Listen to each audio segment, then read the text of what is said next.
So today on the show, I am joined by the wonderful Suzy Bashford, who's a journalist, workshop facilitator, speaker, and podcast host of The Big Juicy Creative. So hello there, Suzy. Hello, thank you for having me. Bless you. Thank you for coming. Well, to be honest, there's not a huge amount in the diary at the moment. So not that that's to put this down, but yeah, it's nice to have something to do on a Saturday night. Yay, wild times. Here we go. Bless you. You've got quite a story, which sounds like it's gone over many, many years. But I think so many of our listeners, like the mums out there, are going to relate to it. So please do share what's been happening in Suzy's world. Where do you want me to start? So let's talk pregnancy. Okay. So pregnancy, I was one of my first friends, even though I was kind of 30, to get pregnant. And I had this really idyllic idea of it, that I would bloom and look gorgeous and my skin would look glowing and all these things. But no, alas, that did not happen to me. I'd suffered from anxiety and depression in the past, but literally as soon as I got pregnant, I didn't even need to do the test because I just felt different. I basically felt horrendous straight away. The anxiety hit, everything hit. And straight away, I went into quite a dark place very quickly, which was made all the more difficult because we have this whole narrative in society. It's getting a bit better, but certainly 12 years ago when I was pregnant, 13 years ago when I was pregnant, there was very much this idea that when you're pregnant, you're blooming and aren't you lucky? And isn't this amazing? And I'm not saying, obviously, I understand how lucky I am. I know your story with fertility and I'm not downplaying that at all. But what I'm saying is that pregnancy is often not easy for a lot of people. And it certainly wasn't for me. So it was pretty difficult to get through. And then when I got through, I just kept thinking about the end. The end to me was like 9 months. I can do it. And then, of course, you do it. You have a baby, and then you have a baby. No one really talks about how difficult that bit is. So I had quite a lot of unaddressed baggage, but then I also had a baby, and I also had the societal narrative in my head of, oh, I now got to be the perfect mum who purees everything and does this and does that and goes to NCT meetings, and the pressure built. Husband obviously went back to work after 2 weeks and I was on my own, and I basically broke, and I ended up in a mother and baby unit when my eldest son was about 10 weeks, I think. It's all quite a blur, but I think it was about 10 weeks. And I was hospitalized for about 3 months in the end. Bless so that you. was the whistle-stop tour of my pregnancy and birth. And I won't even go into the birth that was really horrendous. I don't want to put listeners off. So let's just gloss over that one. Bless you. I think so many people can be nodding going like, yes, Suzy, because as you say, like I've had like infertility journey. And so when I am pregnant, you don't want to say, God, oh my God, it's awful. But with our first child, I had hyperemesis gravidarum, which is a rare vomiting disorder. Oh gosh, yes, I've heard about that. That sounds grim. And it affects like 1% of people. And I, and I don't say, you lucky 1%. I know. And I think I don't want a prize for it.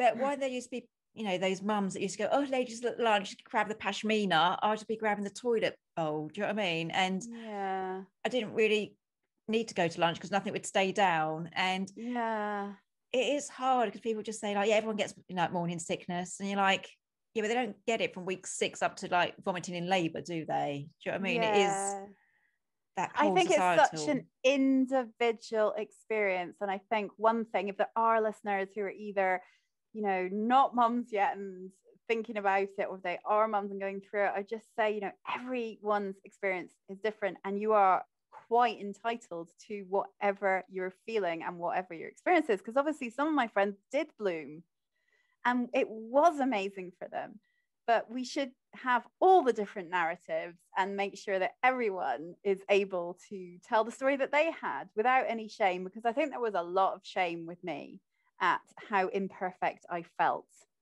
and this pressure to be someone that I clearly was never, ever going to be. I mean, I am not the kind of mum that should even try and puree everything.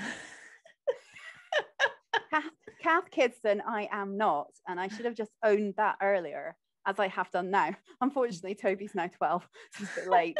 But I'm kind of owning other parts of motherhood. And I would say that to people listening is that we all have different strengths and weaknesses. And if only I'd harnessed mine earlier, because I do have my particular strengths as a mum. And now I'm much more embracing of them and not beating myself up so much about the bits that I'm not good at. And that has been the real change for me. Yeah. I was kind of laughing at the puree thing, because like when we had the first one, as you say, there's a healing process. Even when you have the baby, you're then sort of like still feeling really, really ill, and you think, oh my God, what's happened to my body and things like that. And your you're trying hormones to be normal. Are all over the place. Yeah, you're trying to be sexy, but you know, your belly looks like well, it's you're doing exploded. well if you were trying to be sexy at that point. I think that had fallen well off my radar. But you remember, you just try and do things. And I remember like boiling up all the vegetables, the parsnips, the carrots, the peas, the broccoli. Yes. And like, you know, the first child was jar fed, happy kid, bit colicky, but happy. And by the second one, you think, oh, namaste, mirth, you know, Earth Mother, I'm going to do this. And you do it. And I did feel really good. Like, you know, I was being that kind of mum. They hated it. And even now, my kids are 6, 8, 10 and 14. They still hate my cooking. Yeah. They don't eat out of jars now, but they do mostly eat out of the freezer with vegetables. And it's just with like vegetables, though, you're winning with vegetables. Yay! Forming the dream team, one meal at a time. Yes. But you know, you can, it's not just even the baby stage. People are always judging you, aren't you? Or you're always like judging yourself against someone else. And I think it's only because of my horrific last pregnancy that I got to a point where I thought, I don't really care what anyone else thinks. Do you know what I mean? My kids are still alive. They're not dead. They haven't got allergies or anything like that.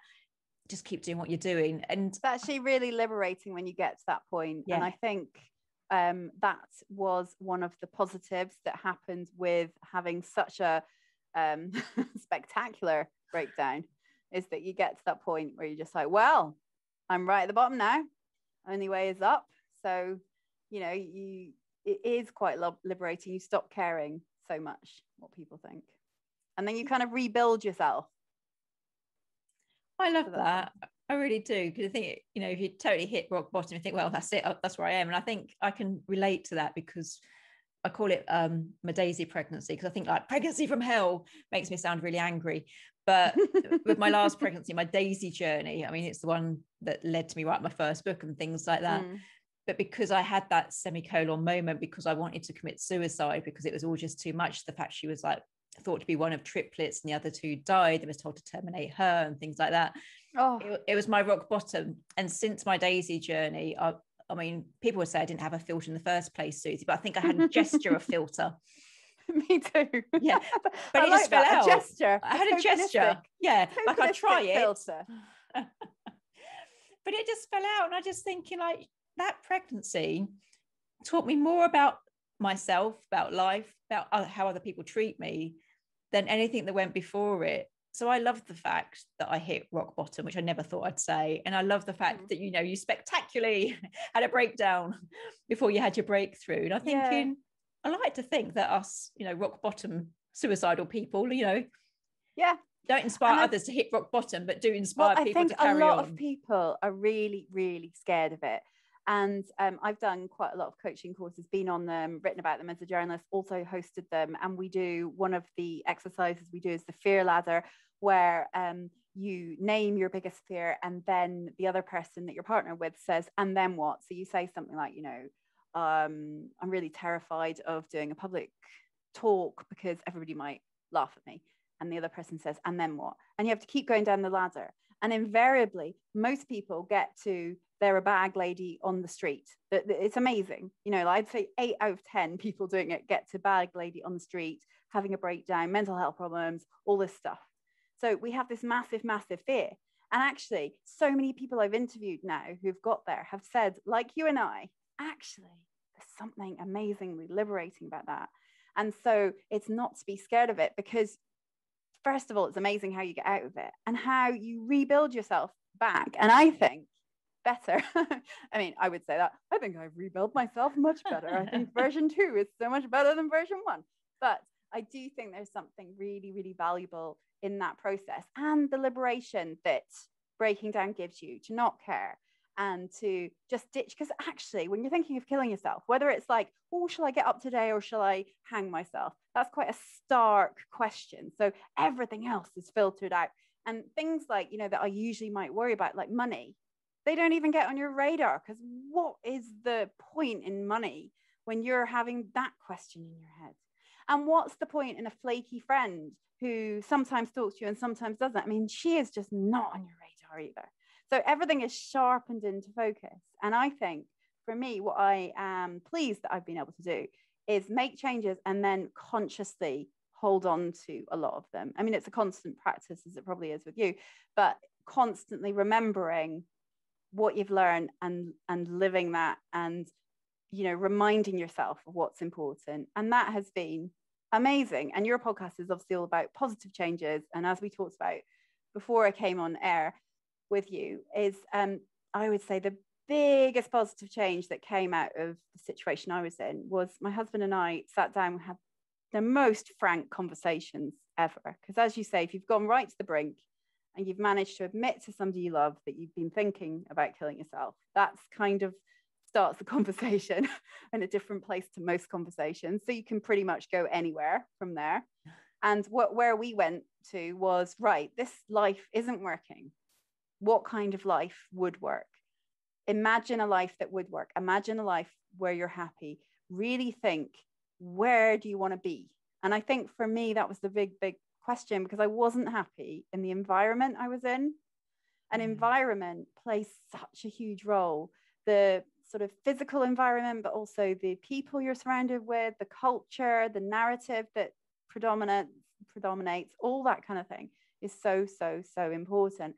And so for me, I just remember saying in hospital to Phil, you know, we had this quite surreal conversation. He doesn't actually remember it now, but I do, even though I was on loads of drugs at the time, prescription drugs, obviously.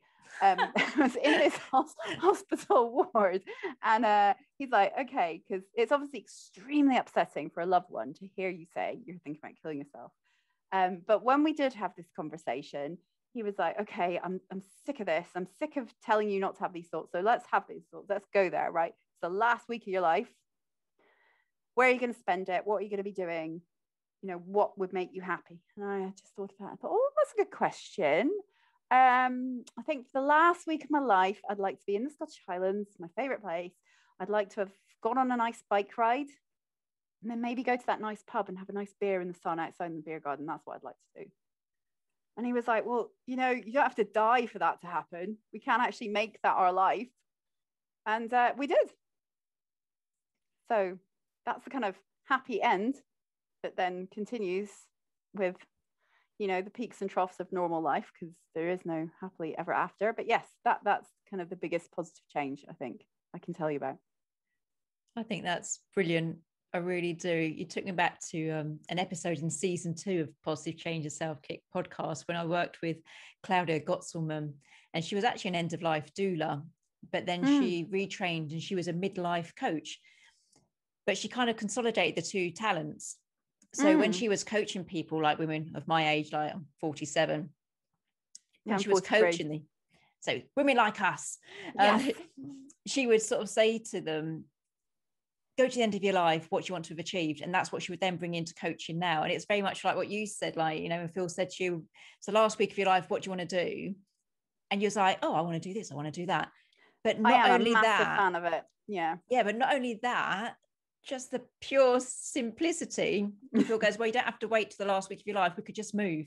And I think we become so stuck, you know, like, you know, yes, you have to sort of like, you know, I don't know, rent out your house, sell your house, find another rental. But I always say to my kids when they're sort of sitting there, one slapping the other one, they go, oh, he's hit my head. It's like, you're not a tree. You're not reached to the spot. You can move. And it is like that, you know, if you don't like the environment we you're get in. We get so rooted. And the other thing I think that's great about breakdowns is they break the autopilot. So a lot of us live these semi-sleepwalking, zombified lives, I think, where we're just going, you know, getting on with life. And we're like, oh, this is all right. I'll keep going. When you can't keep going, it's a great chance to reevaluate and actually recreate something that you really want to do for the better. And I think that's exactly what we've done. And when we did move, I remember loads of people saying to me, what are you doing? It sounds crazy. Do they even have the internet up there in the Scottish Highlands? Is there pubs? You know, everyone was like, what are you doing, you crazy lady? And now, because I'm obviously still friends with a lot of people and we're on social media, and they see that as a matter of course, my normal life, every single week, my normal life has wild swimming in a gorgeous loch, or going mountain biking, or even 2 weeks ago, ski touring in the Scottish Highlands because we got a late snow dumping. So I was out there as if it was the Alps. That is my normal week. And so I think quite a few of them, I have got messages now going, I'm sorry I called you crazy. I can see actually you're not that crazy. and my response is always just own you're crazy, because we're all a bit crazy. And, you know, don't dismiss those crazy ideas, because they might be the absolute key to what you absolutely want to do. You're just too scared to admit it because it sounds so crazy. I think it probably is more crazy to keep doing the same thing you're doing day in, day out and expecting a different outcome. Do you know what I mean? I'm all for uprooting and going somewhere else. I think, you know, the craziness is the people that think they want this amazing life and do nothing about it. But yeah, it seems harder. It seems harder than it actually is. Because like you said, if you get bogged down in what you actually have to do, because if I'd been in hospital thinking about all the steps that I had to take in order to make this dream happen, it would have been overwhelming, because there is a lot of steps. And we took ages to sell our house, and we had kids in school and they had to leave their friends. And if you think through the detail, that might put you off. But if you just start with the feeling and the vision and focus on that. And luckily, my husband is one of the most optimistic stroke delusional people that I've ever met. So he just obviously was dealing with a wife coming out of hospital who was really still depressed. And he's this eternal optimist. And he just, you know, kept it alive. He kept this dream alive and didn't let my demons be all negative about it. And yeah, I'm really lucky that I have that to balance me out, because I am naturally quite a pessimist and I have to work at it all the time to turn around my thinking. And you know, we talked as well before about journaling. Journaling is a massive part of that for me, that I have to do often, because I think you can only turn around what's in your mind if you actually know what's in your mind wishing about. And for me, the best way for me to do that is sitting down with a pen and paper. Yeah, and it's quite a simple thing to do, but as you say, like when it's going around in your head, it does just go around in your head. It's only when you put it on paper and you look at it and you think, did I just write that? I know the crazy stuff that comes out. I interviewed somebody on my podcast the other day, and she was saying that journaling is like having a seance with your weird self, which I love. And she was like, we should all get to know our weird self as much as we can and just let it all come out, because that's the bit of life that's so interesting, is that when we're open enough to have that seance with that weird part of ourselves. And she was like, that's where the gold is. And she's a poet and a playwright and stuff, and that's where she gets the gold. So embrace your inner weirdo, if there's one message from this podcast. Oh my God, I so want a seance with myself. I've got a crystal ball. I'm halfway there. I know, but you're quite into death as well. You probably invite loads of people along. Yeah. It'd be quite a busy party. But yeah, I'd be lonely, would I? No. So if you don't mind me asking, you speak about these demons that you had before the pregnancy. I know like the pregnancy was quite demonic itself and things like that. But what kind of things have you carried before the pregnancy, which were then triggered? Well, the big one for me was perfectionism, which obviously was massively triggered by motherhood. So the big thing I carried was this idea that I had to be good all the time. I had to be perfect. So I was the archetypal girl at school who worked really hard to get really good grades, because I had this idea that if you do that, then you're, inverted commas, successful. Like when you're a kid and you're working really hard at school and you're trying to get all these A's and everything, no one actually tells you the definition of success.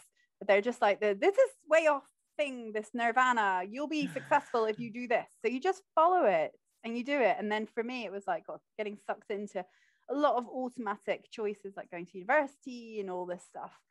And so I think I hadn't consciously thought about my decisions, and I hadn't consciously connected with what I really wanted to do. I felt a real pressure because I got good grades to go to try and do things that weren't me. You know, I'm not a corporate person. And I tried to be corporate. And to be fair on me, at least I didn't go into, you know, I didn't know what I wanted to do coming out of university, and there was all these milk round people. I don't know if you know what the milk round is, but when I came out of university, the milk round was all these big firms come to your university and they go, come and work for us and we'll give you loads of money. And it's like accountancy firms and banks and law firms. And, you know, I didn't have an interest at all, but they were offering loads of money and giving you loads of free wine when you're at university. You're like, oh, it might not be that bad, actually. And that was the level of kind of insight into myself at that point that I had. And now I look back and think, God, I was so clearly just itching to just write a weird play and go and try and put it on, or, you know, travel or go and do a ski season with a bit of like writing poetry on the side. But that would not have been acceptable to myself back then, because I carried this story about that's not a success. So you asked about the baggage. It was basically that. It was kind of like trying to live to this narrative that I had to tick off things at certain times. And when I then had a baby and my life went into disarray, I realized your life is not a tick box exercise. And kids will really hit that home, because they won't allow you to tick any boxes. you have to adapt when you have kids, and they won't just do what they're told very much. At least mine don't. And so you have to be more adaptable, and I had to be more flexible. So you know, I've obviously had a lot of therapy and I've read loads of stuff around it. And I think I'm I think I'm a different person now. I'd like to go back and talk to her that was at university, although, you know, she had a good time. She met her husband. It's all worked out. Yeah. And there was wine at one point. So. And there was free wine. Yeah. And I didn't become an accountant. So, you know. There's another positive. So the perfectionism. So I don't ever believe in perfectionism. I don't have that, because I always think, well, no one's perfect, so a definition of perfectionism isn't perfect. So where does perfectionism come from? Is it a self-led thing? Is it a parental thing? Is it a teacher? Where does I don't think it's a conscious thing. Like, obviously everybody says all the time, it trips off your tongue, nobody's perfect, everybody makes mistakes. So of course I heard that a million times, but I didn't believe it, because I thought I have to be the best. You know, I have to get the top of the class. I have to, you know, I did loads of sports. I have to be really good. So everything was a pressure, and it came from both external. You know, I went to a private school that put on a lot of pressure. I had parents who were both professionals that wanted the best for me, and that translated into pressure. So I had a lot of pressure, but I put a lot of pressure on. I absorbed it all and then put it on. And it wasn't the case of at all in an arrogant way thinking I have to be perfect. It was much deeper than that. It was much more like, I have to be good.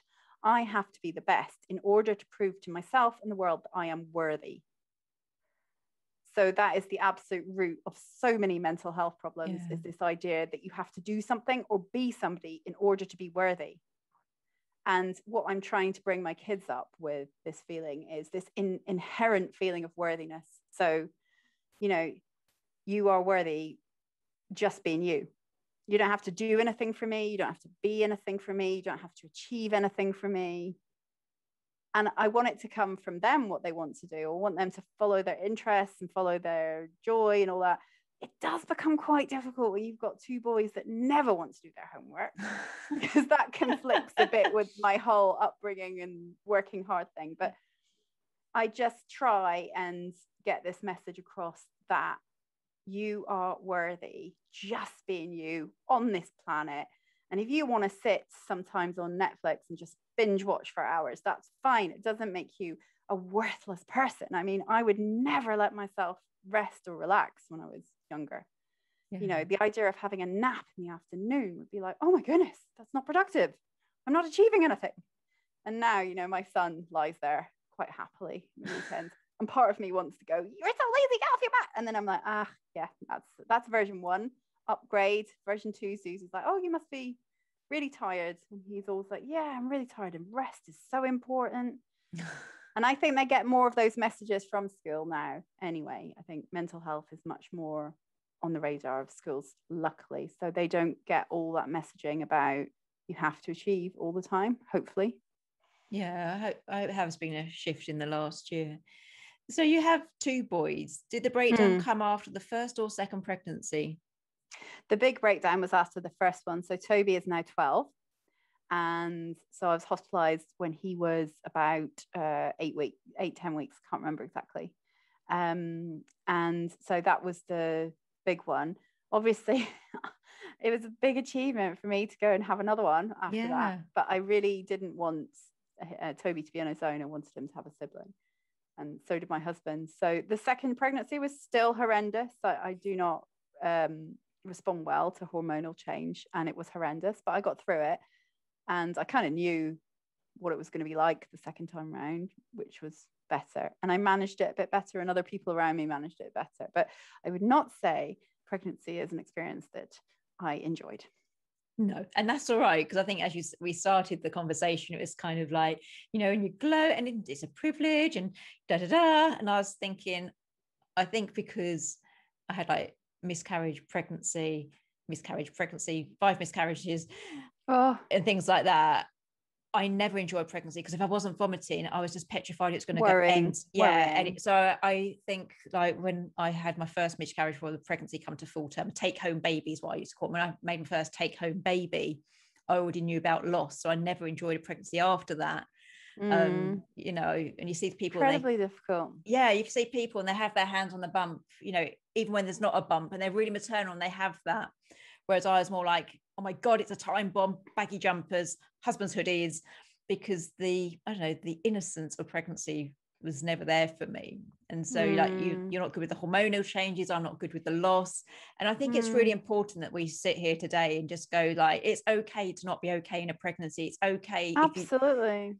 People used to say, oh, sit in the bath and drip water on your bump and the baby will move away. Oh my God, it was like aliens with Sigourney Weaver. And I was just like, why would you do that? And it freaked me out. And people say, oh, look, there's an elbow. And I was like, oh, look, it's my dinner contents coming up. I'm just, once they're out, I've got you. I love you. But that whole alien thing, I was just never namaste, cover me in daisy chains kind of mother. Do you know what I mean? Yeah. And we need more of those stories out there. So other people feel like, you know what, it's fine. It's fine. And, now Toby's 12. He's got a younger brother, Torin, who's 9. And I am pleased to say that I am much better with them when they're a bit older and they can speak and walk around and do stuff. And I love it. I love it now. Yeah, no, that's wonderful. I just want to go back to the fact you were taken into a mother and baby unit.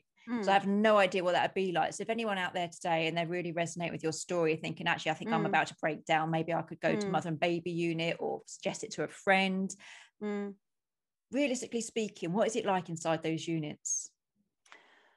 Oh, for me, it was just like a massive sigh of relief. So it was just a wing and a hospital. So it feels hospitally, although what was really nice about it is you each got your own room with an ensuite. So it felt like quite for I was going to say for a hotel, not for a hotel, for a hospital. It felt quite luxurious, I suppose. You had your own space. And then there was a communal area where you could all come together. And that was really important because you got to meet other mums that were really struggling as well. And you got a different perspective on motherhood. And then all the nurses, many of them had experienced severe postnatal depression. So they were there because they felt strongly about it. And they were very nurturing. So it was a really nurturing environment. And the big emphasis was on rest, because as with so many people in this situation, exhaustion is a massive part of it. You've had a baby and you haven't slept. And when you haven't slept, that just exacerbates everything. So you literally have people that will take your baby at night. And in my case, insomnia was the real problem. So I got given a sleeping pill at night and I was just knocked out. Somebody took my baby and fed him all night. And in the morning, what they work really hard at, because I think what's difficult if you've got mental health problems at home on your own with a baby, the bonding can become a real issue. And that's what was starting to happen with me on my own. So my husband would go off to work, I'd be left on my own with the baby. I'd be freaked out with all these thoughts I was having, and there was absolutely no bonding going on, because it's impossible in that situation. It's really difficult. Whereas in the hospital, they're all so aware and medically trained, and they understand the importance of bonding with your baby. So everything is about trying to reestablish that bond and trying to help it, which is great because you have nothing else to do, like no housework. You don't have to go to baby groups and pretend you're okay. You can just totally be yourself. They have people come in and, helped us with relaxation and massage and baby massage. So the whole focus is on that bond. The only thing that was really difficult for me is that I was actually hospitalized just outside Edinburgh, where I grew up, but my husband was down south. So I hardly saw him, and he hardly saw Toby, which was really heartbreaking. That was the hardest part of it. But I think overall there wasn't really much else we could do, because I just wasn't coping. I had to be somewhere with support. So I'd say if anybody else out there is feeling like that, the support for me was just what I needed at the time. I needed that much support. I knew I couldn't cope, and I felt a huge amount of shame at the beginning. I think I told 2 friends, and this was kind of 12 years ago, so things have moved on a bit, but there was still a huge amount of stigma 12 years ago. So I was so ashamed of it. I'd been hospitalized, and I told 2 friends, and my family knew, and that was it. And there was another process of me getting better and recovering and coming to terms with that, what happened to me, and then being able to talk about it. And I think that's actually the time when I properly recovered, was when I was able to kind of, sounds a bit Beyonce, but own that part of my story, be able to kind of accept it and integrate it into my story without being embarrassed. So now here I am talking to you on a podcast that goes out to people that I've never met, and I can say, yes, this happened and I'm okay with it, because 12 years ago I wasn't okay with it. And I've been through like a real, I hate this expression, but journey of, working through it. And now I see it as such a valuable part of my life that taught me a huge amount. And I don't see myself as a failure for ending up there anymore, which I did for years.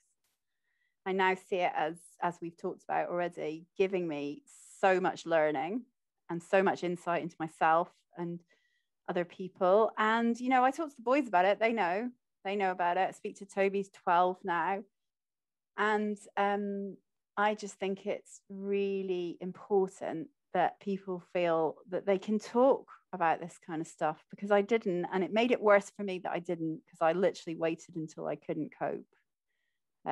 Whereas maybe if I'd had the courage to talk earlier and get help earlier, then it would have been not as drastic. Yeah, but I don't know if you'd have ended up where you are today. I think sometimes we do need, as we said earlier, like that rock bottom, then it's a bit cliche, but the only way is up. I want to sing that song from the 80s. I know, I do that in my podcast. I keep on having 80s songs come to me when I podcast, and I can't help singing them. Yeah. Maybe you should sing it at the end. Let's keep those numbers growing. It was interesting what you said about the nurturing and the bonding and things like that. Way back in season 2, there was a lovely lady on called Vanessa Young, if I remember correctly, who is like a doula, a birth doula, but she's all about the Ayurvedic way of life. And apparently when they have a baby, the mum doesn't do anything but bond for 6 weeks. It's a real communal thing where people bring like these lovely massages and these oils, and the food comes to you and you are nurtured. You just have to bond. You've been through a lot. And I only realized the importance of that because my 3rd child was born by emergency C-section. And so then I couldn't do anything for 6 weeks. So then like my husband had to work from home before it became normal. Way back then, it wasn't normal. So he had to work from home, and there was lots of meals, and you could treat yourself to the nice things, as long as you were eating little and often. And it was all about falling asleep in the bare skin. And I think that's what she was saying. I mean, this is like over a year ago now.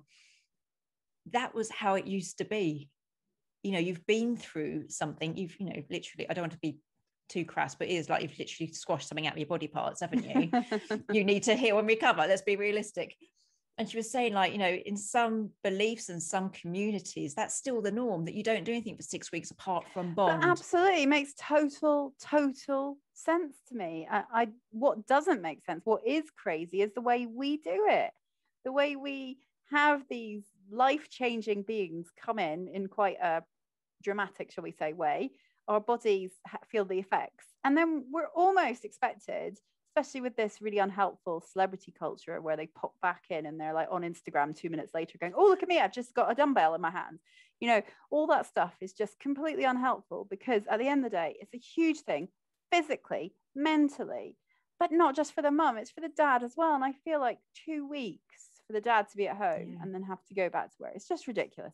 You know, there's that saying, it takes a village. Well, let's make it more of a village. Instead, what's happening to society is we're becoming much more isolated from each other. And in a way, pandemic has been good for those neighborhood relations. And wouldn't it be amazing if we could build on that, particularly with new mums, and support them more? Because I just feel like new mums are just not supported enough. And it would be amazing if you could just have that time where you could relax and bed in and focus on what's important. Because having a tidy house and entertaining people and doing fitness videos and all that shouldn't be on your radar, but it is for so many of us. So I think absolutely we should be, I don't know how we rethink society on that. I don't think we've got enough time on this podcast to cover that. No, but it's true, because it's just so much judgment, and I'm all for that kind of like rise sister rise kind of thing. And like when I had Daisy, I was 40, and people like my local hospital, it's like, well, you are an old mother, just terminate. And I was just like, yeah, but it's because you think I'm old, quotation marks, is the reason why I will not terminate that. And the fact that I'm really crap at having a pregnancy full term anyway, you know, I'm going to cling to this because I'm not going to be pregnant after this. Do you know what I mean? I'm 40. But then people get judged the other end, going, oh, she's too young, she's not lived, what does she know about life?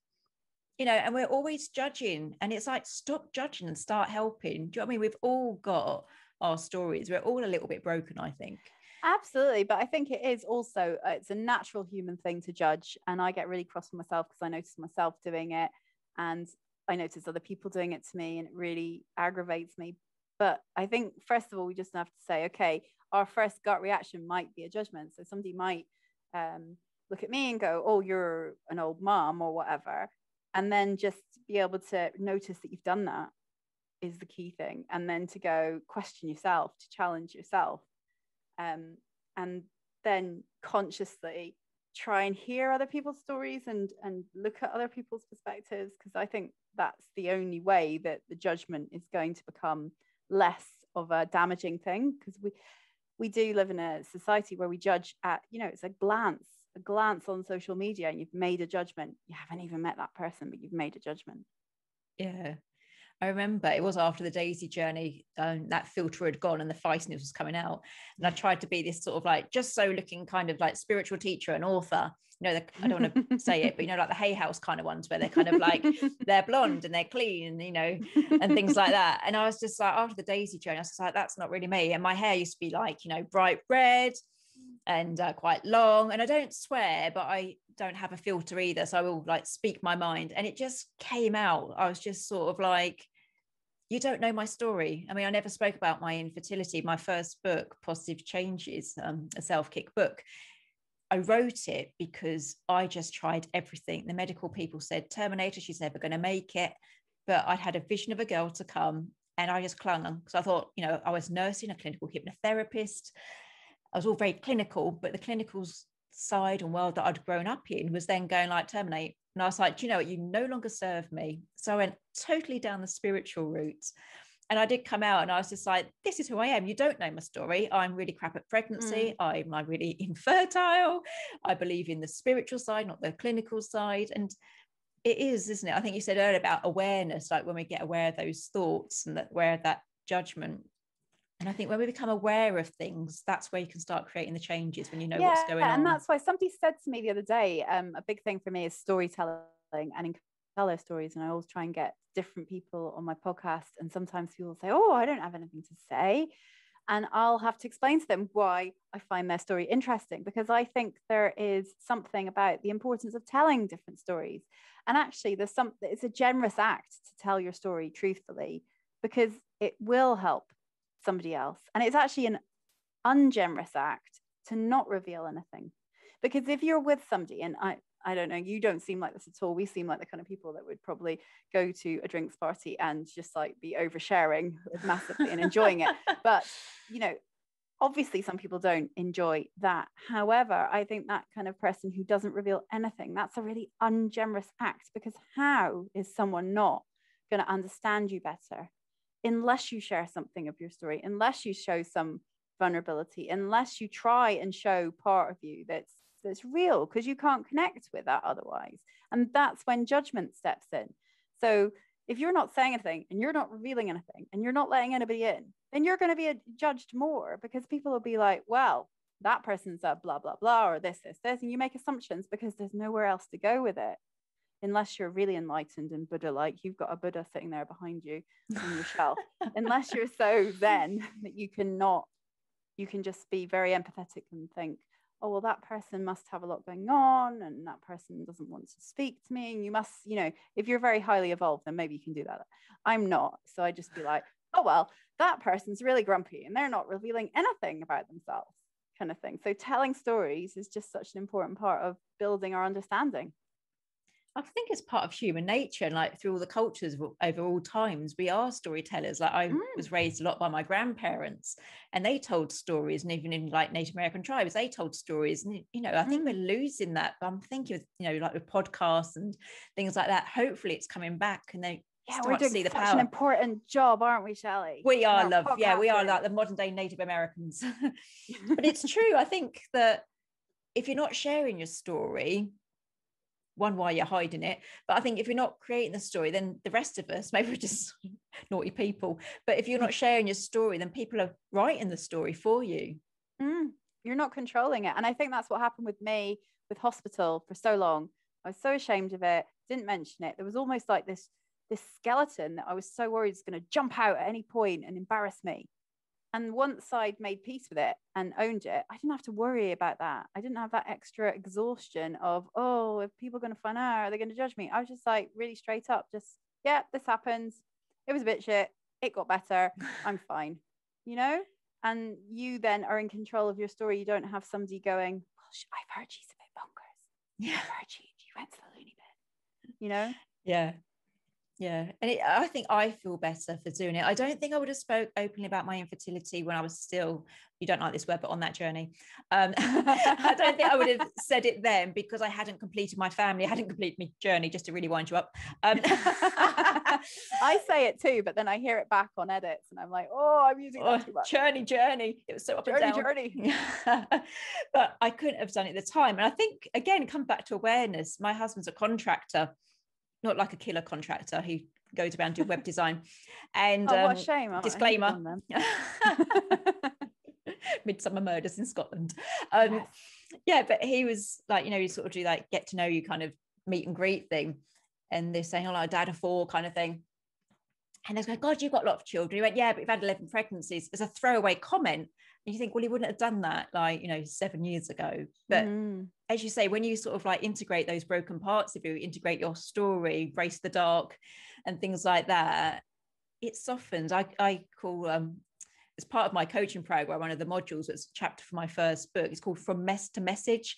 And it is that, like, I was an absolute mess. I was rock bottom. I didn't want to go on with life. My husband's ridiculously gorgeous, if anyone's ever seen him. The other 3 kids were really, really cute. But it wasn't enough in that moment, you know. But by sharing the fact that, you know, the fact I've got 4 children, but I'm a bit crap at pregnancy and bring them to fruition, I think is valuable. It's probably nicer ways to say it. I know I'm quite crass with it. But it's got to help someone, because I've had that judgment. I shared on, I think it was episode 2 of this season 3, about the judgment I get that people say like, well, you wouldn't understand about infertility because you've got 4 children. And it's that if I don't tell my story, you're going to tell my story. And it's like, it's my story, I'll share it. But we do get it. And, you know, maybe I'm jovial and lighthearted about my loss, but it's my story. I can tell it how I like, kind of thing. Absolutely. And it makes you just a more interesting person for it, I think. Yeah. And as you say, I talk openly about death. Maybe that's another thing. I speak openly about death. I set up a death cafe. My next book's called Good Grief. You know, I don't say I love death, but I'm comfortable around it. And so but it's like the, you know, tribal, a village raises a child. Also, other cultures are just much better at doing death than we are. Yeah, absolutely. Bless you. So you shared about like journaling and things like that. So today, because I like to think that our pregnancy from hell stories are going to help people. So today, not just freak them out. Yes, you see a big drop in pregnancies in the next few months now. But for people out there today, and maybe they're suffering the postnatal depression, or they're feeling really anxious in their pregnancy, or they have mental health predisposing factors and thinking about becoming pregnant, things like that. What would you say they can do around that? Like, what one positive change could they do around their mental health and that whole motherhood thing? Well, for me, the most valuable thing I've already mentioned is journaling, sort of knowing what's on your mind and working it through. I find writing is my way of processing my emotions, finding out what I think, because quite often our fears and anxieties are jumbled up in our head, and we can't really get to the root of what's going on if we're just wandering around not dealing with them. So I find sitting down, even for 5 minutes, and just trying to order that. And I find that I'll just sit down with a pen. I mean, writing is my go-to thing anyway. I'm a writer, but even if you're not, writing is hugely valuable. Don't worry about what your writing looks like, or your spelling, or your grammar, or anything like that. Just write. Let it just come out, come out, come out. The more you do it, the more you'll get close to your weird self, the more you'll be able to work out what is going on in your head, and the more you'll be able to address it. And you might find actually that a lot of your anxieties are a bit irrational, and you might also find that once you see them on paper, you can start dealing with them and start solution finding. Whereas if they're just in your head and you're too scared to look at them, they just get worse. And that's, I think, what happened to me. So that would be my biggest thing, is if you're nervous about anything, not just pregnancy, it's a really useful tool for clarity of thought. Yeah, and I love that, because when you keep telling yourself the same thing, that's dangerous in itself, because a belief is just something you tell yourself again and again and again. So it is important to get it out, because otherwise if you're telling yourself it, it's going to be deeper work to do in the future. Yeah, and when you see it on paper, you might recognize it and go, oh, that's a random thought. And you may realize that it's just a thought and it's not actually what you think. Yeah. It's just being able to see it in black and white that's really helpful. I remember a few years ago, I went through a stage of doing the morning pages by the Julia Cameron. Oh yeah, they're great when you can do them. So you wake up and brain dump, and you just like scroll for like 20 minutes, because right. And you don't, as you said, don't do the grammar, don't write the handwriting, don't care what you're saying, don't share it. But it was really powerful in the fact when I read it back, I was going, I think that, what I think is, and it was, think was just there all the time, which I wasn't aware of because I was so busy thinking. But when it was on the page, I was like, I'm thinking a lot, but I'm not doing. Do you know what I mean? That's kind of overthinking under action kind of thing. And so and journaling helps with that. And what that exercise, I love the morning pages when I can do them. My podcast is all about creativity, and creativity is all about thinking differently for me. So it's not just painting, poetry, whatever. It's your whole approach. It's your curiosity, openness, attitude to life. That's creative thinking to me. And when I do the morning pages religiously, I just find there's ideas. The page suddenly jumps with ideas everywhere. So like you were saying, you're thinking a lot. I found I had the word think a lot, but I also had actions as well. I had ideas. So I used to do them and then take a highlighter and go and highlight the action points, because otherwise you can just lose them, because my writing's so messy and I can never, if I go back a couple of days later, I don't have a clue what it says. But there are lots of ways that you can use writing to help you get to the action points. That's brilliant. Thank you. And speaking of brilliant, you have a freebie for the listeners today. So tell us about that. Oh, yes. So I have just created this, so it will go on my website quite soon. If listeners want to sign up to my newsletter, you can go to bigjuicycreative.co.uk, and I'm going to be sending out subscribers soon a poster. And what it is there is a famous rules for life called Desiderata that some listeners may have heard of. It starts off, go placidly amid the haste. and it's all about rules for living, and it was written in the 1850s or something. And I've rewritten it for COVID times. I've called it Coviderata. And the whole point is I want to put a poster on my wall that reminds me of everything I've learned from this pandemic. And so it's kind of learnings from the pandemic written up in a hopefully poetic way. So yes, and obviously I send out newsletter updates about anything to do with creativity, which is my thing. Bless you. Suzy Bashford, my face is aching from laughing so much. I'm not sure we should be laughing at each other's traumas, but I feel like I've been in therapy. The best way. It's the best way. I've got jaw ache. I'm thinking, I'm laughing about miscarriages, you know, and the fact I nearly lost the plot and never vomited so much in my life. But thank you for making me air that. Thank you. Oh, well, thank you for your time. It's been lovely chatting.